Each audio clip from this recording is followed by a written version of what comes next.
この村の連中に本物の化け狐ってやつを見せてやれってことかい？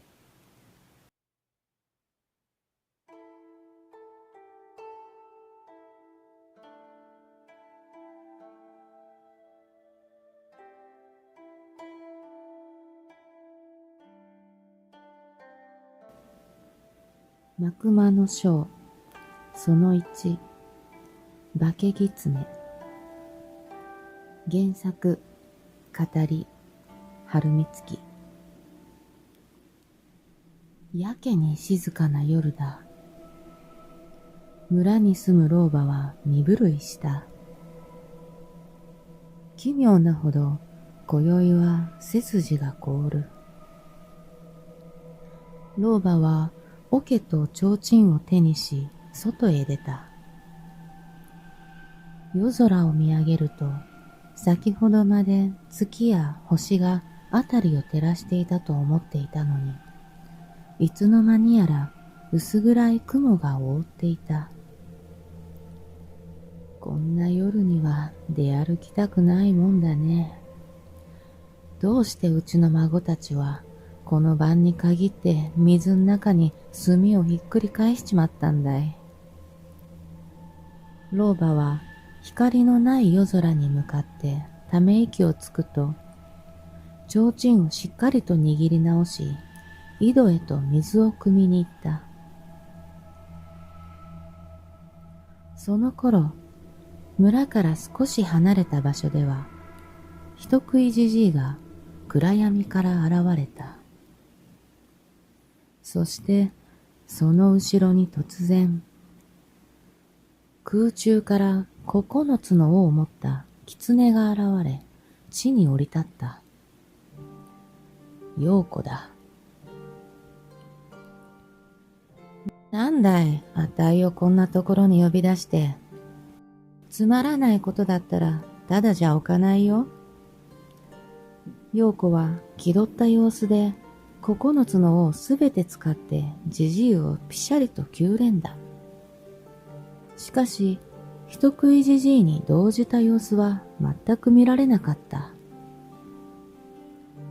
ここで、化け狐が出たと。人食いじじいは静かに言った。はあ？陽子は大げさに首を傾いて、つり上がった目をパチクリさせた。その化け狐は、ただの人間の女。人食いじじいは、それだけ言うと、おもむろに村へと歩を進めていった。しかし、陽子はすぐにピーンときた。はっはー、この村の連中に本物の化け狐がどんなもんかを見せつけろってことかい？面白そうじゃないさ。で、あんたの要望は何だい？一応聞いてやるよ。どうせ何もないだろうけど。言いながら陽子は飛び上がり、宙で一回転すると地面に降り立った時には、きらびやかな着物を着た美女に変化していた。人食いじじいはぴたりと立ち止まって、低い声で、しかしはっきりと言った。女が来るまで。そして再びゆっくりと歩き始めた。は？陽子は人に化けた美しい顔であっけに取られていた。おやま、珍しいこともあるもんだ。あのじじが条件を言うなんて。いや、待てよ。もしかして、そういうことか？陽子はにやりと笑うと、もう一度宙に飛び上がり、一回転した。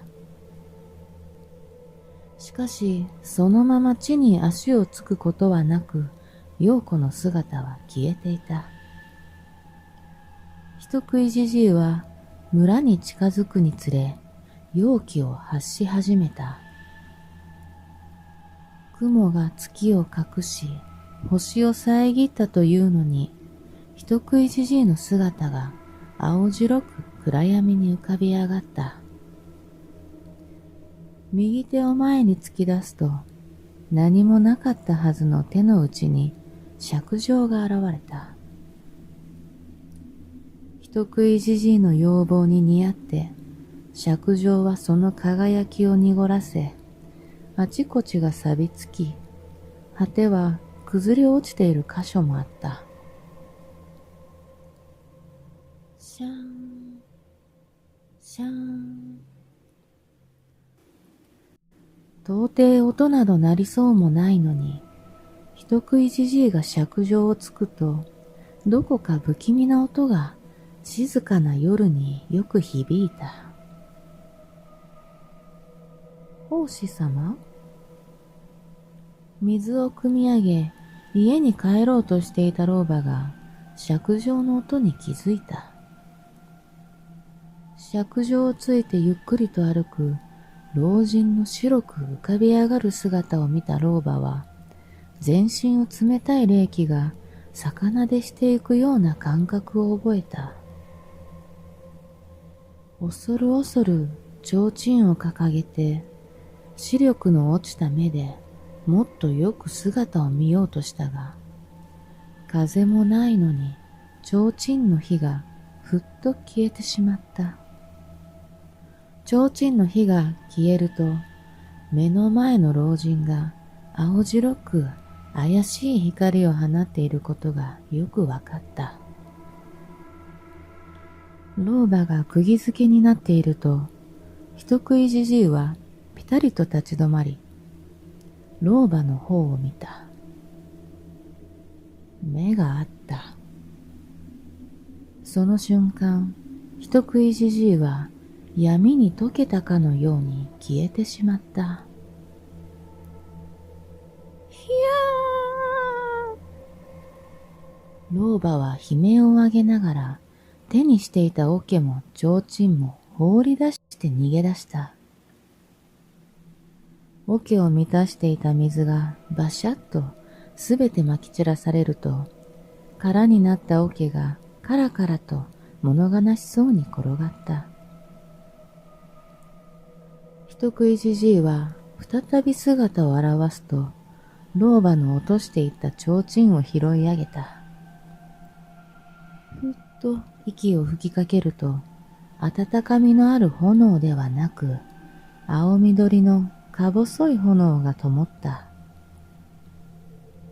そうして人食いじじいは尺状を響かせ、村をさまようように、家々を確かめるように徘徊した。わざと人目につくように、ゆっくりと、ゆっくりと。相変わらず不気味なじじいだね。人食いじじいの様子を民家の屋根の上で見ていた陽子は嬉しげにつぶやいた。さーて、あたいも楽しませてもらうとすっか。